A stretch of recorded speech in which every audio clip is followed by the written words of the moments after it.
देशामध्ये गेल्या एक महिन्यापासून विद्यार्थ्यांचं आंदोलन चालू आहे। त्याचबरोबर आदरणीय सोनम वांगचुक आणि दीपक दापके या दोघांनी या ठिकाणी जंतर मंतरवर आंदोलन उभा केलं आणि त्याबरोबर सोनम वांगचुकजी उपोषणाला बसले। परंतु गेंड्याचं कातडी पांघरलेलं हे केंद्र सरकार या देशामधल्या विद्यार्थ्यांना या ठिकाणी नागडं उघडं करण्याचं काम करत आहे।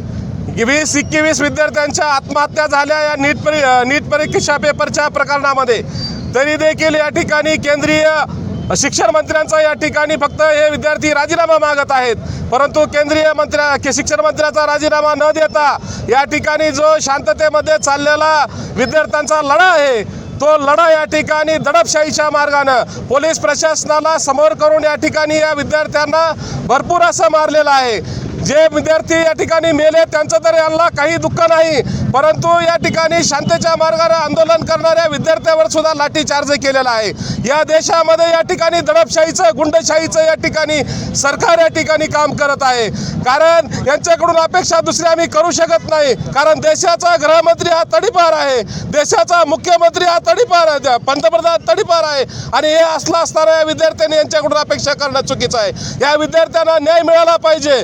या ठिकाणी शिक्षण व्यवस्थेमध्ये सुधारणा झाली पाहिजे। धर्मेंद्र प्रधानांना राजीनामा दिला पाहिजे, तर नव्हे तर देशाच्या पंतप्रधान नरेंद्र मोदी आणि अमित शाह यांनी सुद्धा राजीनामा दिला पाहिजे अशी आमची मागणी आहे। भारत माता की जय। डॉक्टरांचा